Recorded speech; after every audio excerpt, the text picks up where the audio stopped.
Unfortunately, nothing is being done or even discussed about these two global problems. There are, on the other hand, two positive notes, two high points. The first is that the recovery in most of Asia has been strong and much stronger than expected.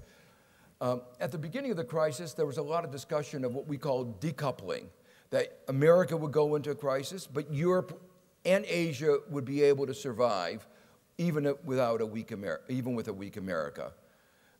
There was discussion of this back in the 2001 recession as well. It didn't happen, and it didn't happen this time either in the case of Europe. But it seems to have happened in the case of Asia, that they've been able to continue to grow. China, 8.7 annual GDP growth in 2009. 2010 growth is even higher. The first quarter growth is much stronger. India has 5.6% annual growth in 2009. India and China's growth slowed down much less than the rest of the world. The second positive note is that international trade, after plummeting, is recovering. And here you see the growth rate in international trade, and you see the almost unprecedented decline in trade. Really something that you don't get to see very often or experience very often. A decline of over 30% in international trade. But what you see is that it is the growth rates are recovering. The level is still much lower than it was before, but the growth rates are recovering. The implication of all this is that global growth is expected to resume in 2010, but the level of the economy is still much lower. The growth isn't resuming in a way that would make up for the shortfall, and the result of that is that the job prospects, the unemployment, is expected to remain very high. And just to show you some of the figures, and what you see very dramatically on this is that China and India are projected to continue to grow very rapidly, but the growth in Europe and the United States is expected to remain very weak. And the point of this is that it's supposed to remain sufficiently weak that employment won't be anywhere near recovering from the high levels of unemployment that we are experiencing today. I now want to come to the second part of my talk, which is on the causes of the crisis and what are some of the lessons that we should get out of that. And that's one of the main themes of the book that just came out yesterday in Spanish, Free Fall. And what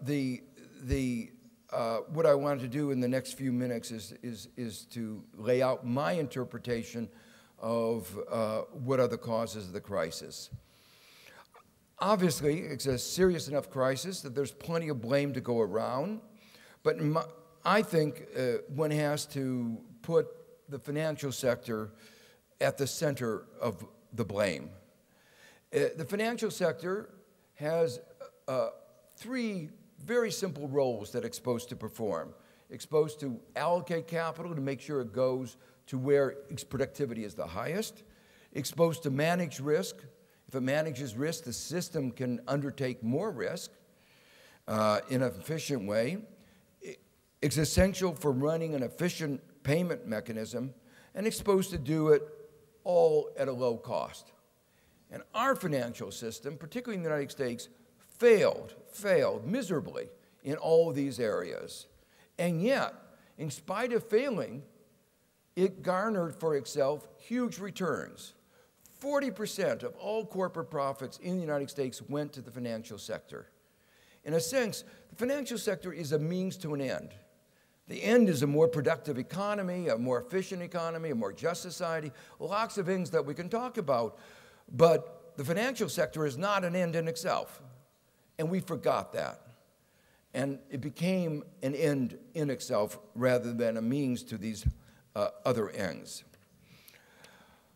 But that raises the question, that's not the way capitalism is supposed to be. We're all very, capitalism is supposed, firms are supposed to have incentives to do what they're supposed to do.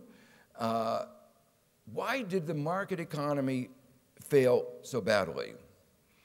So in my book, I spend a lot of time with describing what I call peeling back the onion. Every time you get an answer, it raises new questions. Here, the question is, what went wrong? And in a way, the easiest answer is something happened to our incentives.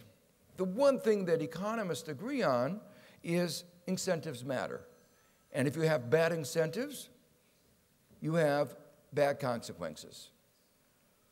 I jokingly say that if, as an economist, I looked at the incentives in the financial sector,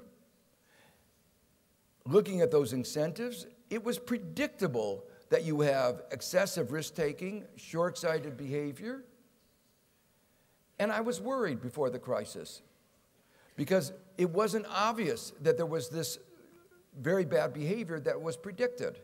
And if we didn't see that bad behavior that we predicted, we'd have to rewrite our textbooks to say incentives don't matter. But fortunately, for the economists, bad for the economy, economic theory was right. The incentives led to the bad behavior that we predicted. And you see it at both the organizational and the individual level. At the organizational level, if you have banks that are too big to fail, they have an incentive to gamble. If they gamble and win, they walk off with the profits. If they gamble and lose, the taxpayer picks up the losses. And that's exactly what happened.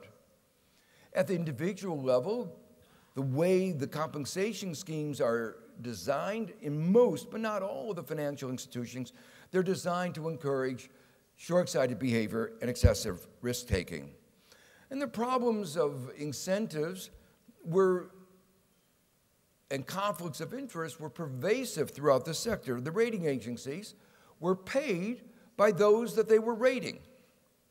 And so they had an incentive to give those that they were rating a good grade. They had an incentive not to think too hard about what was wrong with their models. And the result of that is they did a miserable job in rating.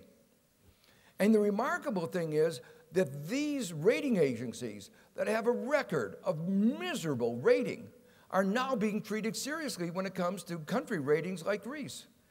People should be laughing at these organizations and saying, why do we pay a second attention to you? You got us into this mess, and now you're going to get us into another mess. Well, the problem is, as I said, peeling back the onion, when you see bad incentives, you have to ask why. Because one of the things that market economy prides itself on is the design of good incentive structures. Why did they wind up designing such bad incentive structures? Well, the full answer, I guess I'll have to say, you'll have to buy the book to get the answer to that. But let me just hint at the problem. There are at least two problems. One of them is a problem of corporate governance, a separation of ownership and control that people have been worried about for 75 years, but now we've seen a really good example of the problem. If you look at for instance, many of the large American banks, the officers of the banks did very well, even if the shareholders did very badly. Their interests were divergent, and the banks served the interest of the officers, not of the shareholders and the bondholders.